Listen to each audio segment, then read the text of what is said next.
चैत्र मास की शुक्ल प्रतिपदा से प्रारंभ होने वाला चैत्र नवरात्रि का पावन पर्व हिंदू धर्म में अत्यंत महत्वपूर्ण माना जाता है। यह 9 दिनों तक चलने वाला वह दिव्य समय होता है जब पूरे देश में माँ दुर्गा के 9 स्वरूपों की श्रद्धा और भक्ति के साथ पूजा अर्चना की जाती है। चैत्र नवरात्रि को शक्ति आराधना के 9 पवित्र दिनों के रूप में जाना जाता है। इन दिनों में भक्त व्रत रखते हैं, दुर्गा पाठ करते हैं और माँ दुर्गा से सुख, शांति और समृद्धि का आशीर्वाद प्राप्त करने की कामना करते हैं। इसी पावन समय से हिंदू नववर्ष अर्थात विक्रम संवत का भी आरंभ माना जाता है। इसलिए यह पर्व केवल धार्मिक ही नहीं बल्कि आध्यात्मिक और सांस्कृतिक दृष्टि से भी अत्यंत महत्वपूर्ण है। अब जानते हैं चैत्र नवरात्रि का महत्व। चैत्र नवरात्रि को शक्ति, भक्ति और नई शुरुआत का पर्व माना जाता है। मान्यता है कि इन 9 दिनों में माँ दुर्गा अपने भक्तों के घर आती हैं और उनके जीवन से दुख, भय और नकारात्मक ऊर्जा को दूर करती हैं। यह समय प्रकृति में भी परिवर्तन का होता है। वसंत ऋतु के आगमन के साथ वातावरण में नई ऊर्जा और सकारात्मकता का संचार होता है। इसी समय नई फसल की शुरुआत भी होती है। इसलिए यह पर्व प्रकृति और जीव दोनों में नए आरंभ का प्रतीक माना जाता है। इसी कारण चैत्र नवरात्रि को आध्यात्मिक शुद्धि और नए आरंभ का पर्व भी कहा जाता है। चैत्र नवरात्रि से जुड़ी पौराणिक कथाएं। चैत्र नवरात्रि से जुड़ी कई पौराणिक कथाएं प्रचलित हैं जो इस पावन पर्व के महत्व को और भी विशेष बनाती है। पहली पौराणिक कथा माँ दुर्गा और महिषासुर के युद्ध से जुड़ी है। पुराणों के अनुसार एक समय महिषासुर नामक राक्षस ने घोर तपस्या करके भगवान ब्रह्मा से वरदान प्राप्त कर लिया। उस वरदान के कारण वह अत्यंत शक्तिशाली हो गया और देवताओं को पराजित करके स्वर्गलोक पर अधिकार कर लिया। महिषासुर के अत्याचार से परेशान होकर सभी देवता ब्रह्मा, विष्णु और महेश के पास गए। तब सभी देवताओं की शक्तियां मिलकर एक दिव्य शक्ति का निर्माण हुआ और उसी दिव्य शक्ति से माँ दुर्गा का प्रकट होना हुआ। देवताओं ने माँ दुर्गा को अपने दिव्य अस्त्र और शस्त्र प्रदान किए। इसके बाद माँ दुर्गा और महिषासुर के बीच 9 दिनों तक भयंकर युद्ध हुआ। अंततः 10वें दिन माँ दुर्गा ने महिषासुर का वध कर दिया।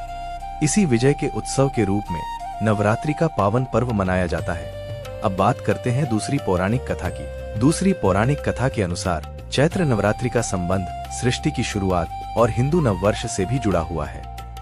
पौराणिक मान्यता के अनुसार ब्रह्मा जी ने चैत्र शुक्ल प्रतिपदा के दिन सृष्टि की रचना की थी।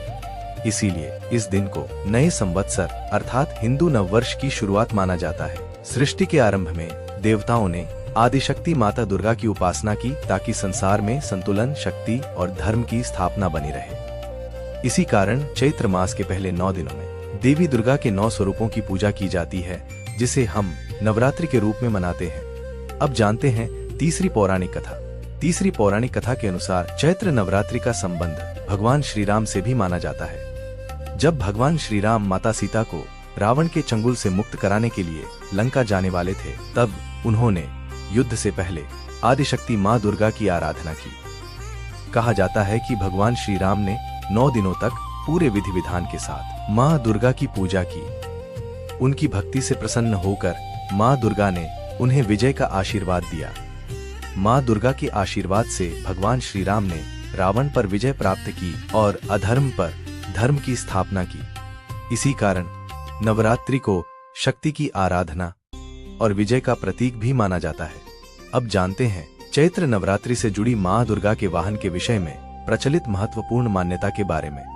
धार्मिक मान्यता के अनुसार नवरात्रि जिस दिन से प्रारंभ होती है उसी दिन के आधार पर यह माना जाता है कि माँ दुर्गा किस वाहन पर सवार होकर पृथ्वी पर आगमन करती है। माँ दुर्गा का यह वाहन केवल एक प्रतीक नहीं होता बल्कि इसके माध्यम से आने वाले समय के संकेत भी बताए जाते हैं। अर्थात नवरात्रि किस वार से शुरू होती है उसके अनुसार माँ दुर्गा का वाहन और उसका फल माना जाता है। आइए जानते हैं किस दिन नवरात्रि शुरू होने पर माँ दुर्गा किस वाहन पर आती हैं और उसका क्या अर्थ होता है। यदि नवरात्रि रविवार या सोमवार से शुरू हो तो माना जाता है कि माँ दुर्गा हाथी पर सवार होकर आती है। हाथी समृद्धि, अच्छी वर्षा और सुख शांति का प्रतीक माना जाता है। यदि नवरात्रि शनिवार या मंगलवार से शुरू हो तो माना जाता है कि माँ दुर्गा घोड़े पर सवार होकर आती है। घोड़ा शक्ति और गति का प्रतीक है, लेकिन इसे कभी कभी सामाजिक या राजनीतिक उतार चढ़ाव का संकेत भी माना जाता है। यदि नवरात्रि गुरुवार या शुक्रवार से शुरू हो तो माँ दुर्गा डोली या पालकी में सवार होकर आती हैं।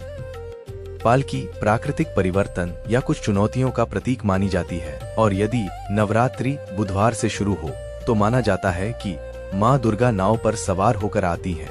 नाव शांति, संतुलन और समृद्धि का प्रतीक मानी जाती है। इस प्रकार नवरात्रि की शुरुआत का दिन यह संकेत देता है कि माँ दुर्गा किस वाहन पर सवार होकर आती हैं और आने वाला समय कैसा रह सकता है। अब जानते हैं चैत्र नवरात्रि की पूजा की पवित्र शुरुआत के बारे में, जिसे घट स्थापना या कलश स्थापना कहा जाता है। नवरात्रि के पहले दिन विधि विधान के साथ कलश स्थापित करके माँ दुर्गा का आवाहन किया जाता है और यहीं से 9 दिनों की पावन पूजा आरंभ होती है। घट स्थापना का अर्थ है माँ दुर्गा और दिव्य शक्तियों का अपने घर में आवाहन करना। घट स्थापना के बाद माँ दुर्गा 9 दिनों तक उसी स्थान पर विराजमान रहती हैं और अपने भक्तों को आशीर्वाद देती हैं। पूरी श्रद्धा, सही मुहूर्त और विधि पूर्वक की गई घट स्थापना घर में सुख, शांति, समृद्धि और सकारात्मक ऊर्जा लाती है। हिंदू धर्म में कलश को ब्रह्मांड का प्रतीक माना जाता है। कलश का जल जीवन और सृष्टि का प्रतीक है। नारियल दिव्य ऊर्जा का प्रतीक माना जाता है।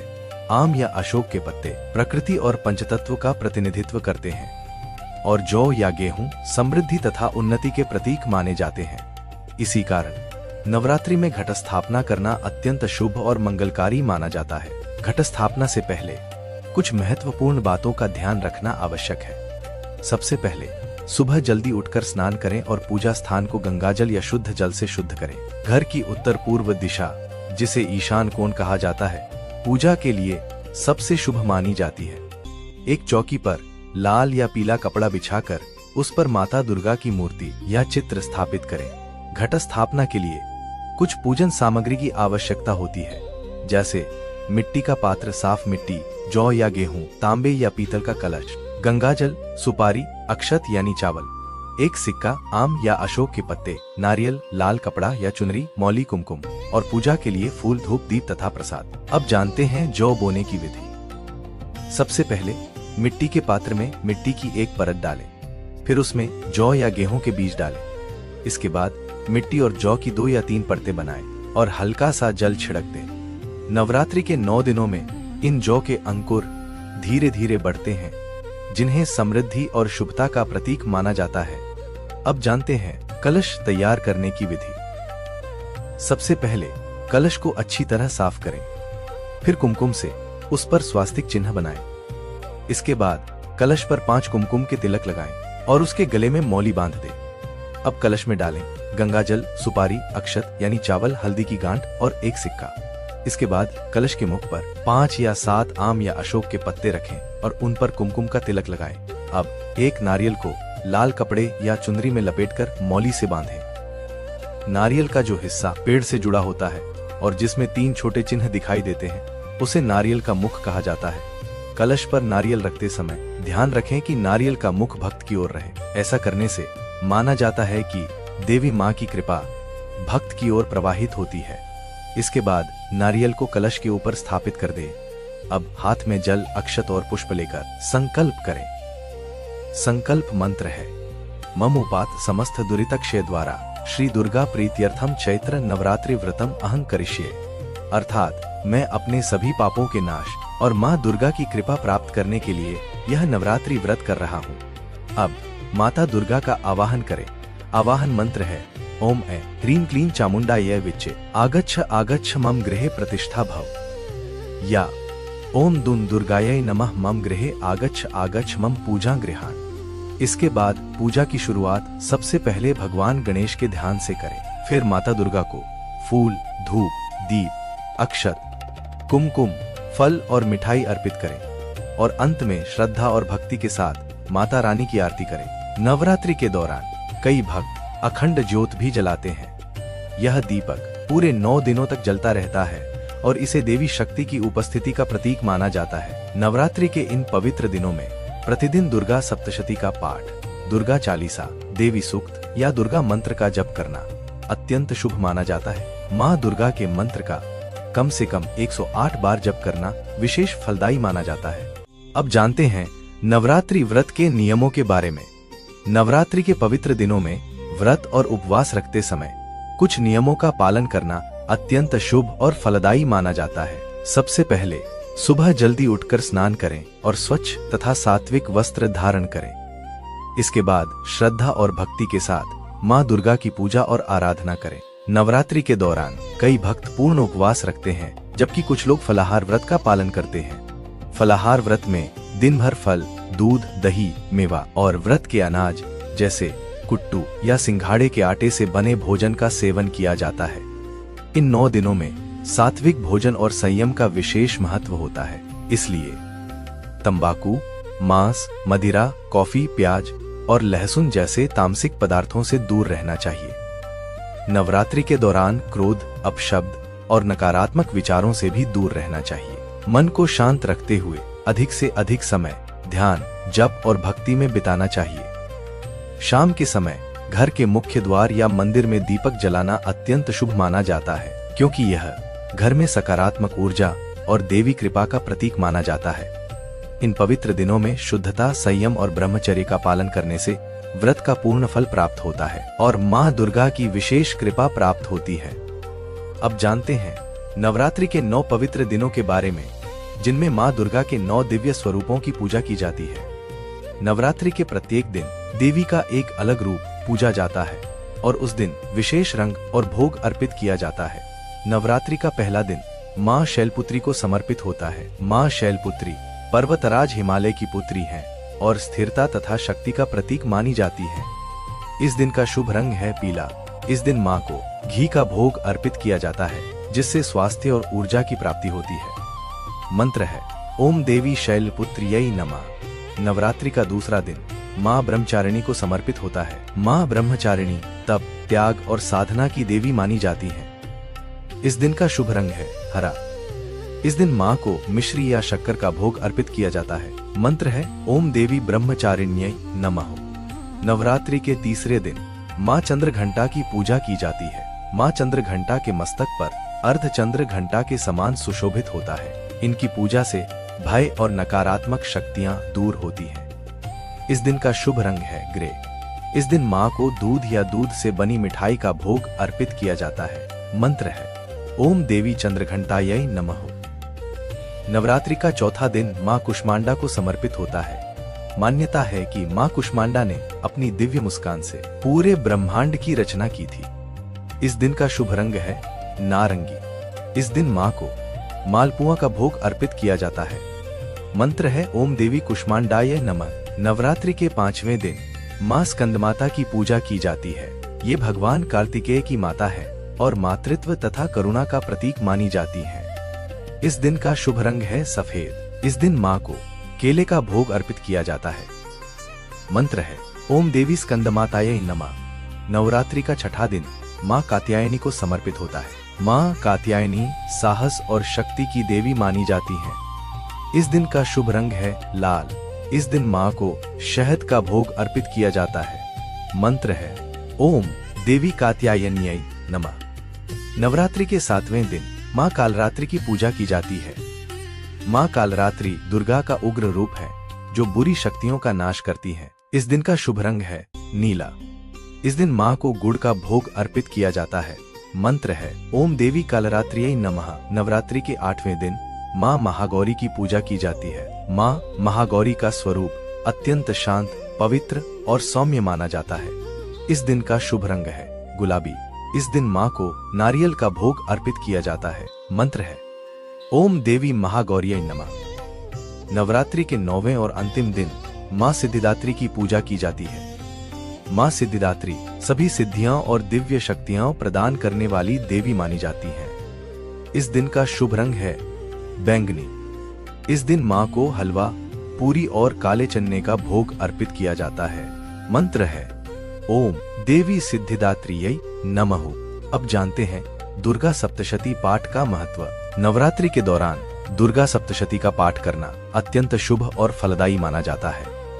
दुर्गा सप्तशती, जिसे देवी महात्म्य भी कहा जाता है, मार्कंडेय पुराण का एक महत्वपूर्ण भाग है। इसमें लगभग 700 श्लोक हैं। इसी कारण इसे सप्तशती कहा जाता है। इस पवित्र ग्रंथ में माँ दुर्गा की महिमा, उनकी दिव्य शक्ति और दानवों के विनाश की कथाएं वर्णित हैं। नवरात्रि में दुर्गा सप्तशती का पाठ करने से नकारात्मक ऊर्जा दूर होती है और जीवन में शक्ति, साहस और समृद्धि का संचार होता है। इस पवित्र ग्रंथ में माँ दुर्गा के 3 प्रमुख स्वरूपों महाकाली, महालक्ष्मी और महासरस्वती की महिमा का वर्णन मिलता है। दुर्गा सप्तशती को 3 भागों में विभाजित किया गया है। पहला है प्रथम चरित्र, जिसमें पहला अध्याय आता है। दूसरा है मध्यम चरित्र, जिसमें अध्याय 2 से 4 तक शामिल है। और तीसरा है उत्तम चरित्र, जिसमें अध्याय 5 से 13 तक के अध्याय आते हैं। मान्यता है कि नवरात्रि में श्रद्धा और भक्ति के साथ दुर्गा सप्तशती का पाठ करने से जीवन की नकारात्मक ऊर्जा दूर होती है और माँ दुर्गा की विशेष कृपा प्राप्त होती है। परंपरा के अनुसार पाठ शुरू करने से पहले देवी कवच, अर्गला स्तोत्र और कीलक स्तोत्र का पाठ करना चाहिए। नवरात्रि के 9 दिनों में दुर्गा सप्तशती का पाठ इस क्रम से किया जाता है। पहले दिन अध्याय 1, दूसरे दिन अध्याय 2, 3 और 4, तीसरे दिन अध्याय 5 और 6, चौथे दिन अध्याय 7, पांचवें दिन अध्याय 8, छठे दिन अध्याय 9 और 10, सातवें दिन अध्याय 11, आठवें दिन अध्याय 12 और 9वें दिन अध्याय 13 का पाठ किया जाता है। इस प्रकार 9 दिनों में संपूर्ण दुर्गा सप्तशती का पाठ पूर्ण हो जाता है। नवरात्रि के इन पवित्र दिनों में सच्चे मन से माँ दुर्गा की पूजा करने से जीवन में शक्ति, सुख, समृद्धि और सकारात्मक ऊर्जा प्राप्त होती है। माँ दुर्गा अपने भक्तों के कष्ट दूर कर उन्हें अपना आशीर्वाद प्रदान करती है। अब जानते हैं कन्या पूजन का महत्व। नवरात्रि की अष्टमी या नवमी के दिन कन्या पूजन करने की परंपरा है। मान्यता है कि छोटी कन्याएं माँ दुर्गा का स्वरूप मानी जाती हैं, इसलिए उनकी पूजा करके माँ दुर्गा का आशीर्वाद प्राप्त किया जाता है। आमतौर पर 9 कन्याओं और 1 लांगूर यानी छोटे लड़के को बुलाया जाता है। ये नवदुर्गा के प्रतीक माने जाते हैं। सबसे पहले घर में कन्याओं को आदर पूर्वक आमंत्रित करें, फिर उन्हें एक स्वच्छ स्थान पर बैठाएं। सबसे पहले उनके चरण धोएं, क्योंकि उन्हें देवी स्वरूप माना जाता है। इसके बाद उनके माथे पर कुमकुम का तिलक लगाएं और चुनरी या फूल अर्पित करें। फिर उन्हें हलवा, पूरी और काले चने का प्रसाद खिलाएं। भोजन के बाद कन्याओं को दक्षिणा, फल या उपहार देकर सम्मान पूर्वक विदा करें। मान्यता है कि श्रद्धा और भक्ति से किया गया कन्या पूजन माँ दुर्गा को अत्यंत प्रिय होता है। इससे घर में सुख, समृद्धि और शुभता का वास होता है और सभी मनोकामनाएं पूर्ण होती हैं। इस प्रकार चैत्र नवरात्रि का यह पावन पर्व केवल एक धार्मिक उत्सव ही नहीं, बल्कि आस्था, शक्ति और आध्यात्मिक जागरण का प्रतीक भी है। इन 9 पवित्र दिनों में माँ दुर्गा के विभिन्न स्वरूपों की पूजा, व्रत, साधना और भक्ति के माध्यम से भक्त अपने जीवन में सुख, शांति और समृद्धि की कामना करते हैं। चाहे वह घट स्थापना की विधि हो, दुर्गा सप्तशती का पाठ हो, नवदुर्गा की पूजा हो या कन्या पूजन, इन सभी परंपराओं का उद्देश्य है माँ आदिशक्ति की कृपा प्राप्त करना और जीवन में सकारात्मक ऊर्जा का संचार करना। माना जाता है कि जो भक्त श्रद्धा, भक्ति और सच्चे मन से इन 9 दिनों में माँ दुर्गा की आराधना करते हैं, उनके जीवन से बाधाएं दूर होती हैं और सुख, समृद्धि तथा सफलता का मार्ग प्रशस्त होता है। इसी भावना के साथ आइए हम भी माँ दुर्गा से प्रार्थना करें कि वे हमारे जीवन को शक्ति, ज्ञान और समृद्धि से भर दें। माँ दुर्गा की कृपा आप सभी पर बनी रहे। जय माता।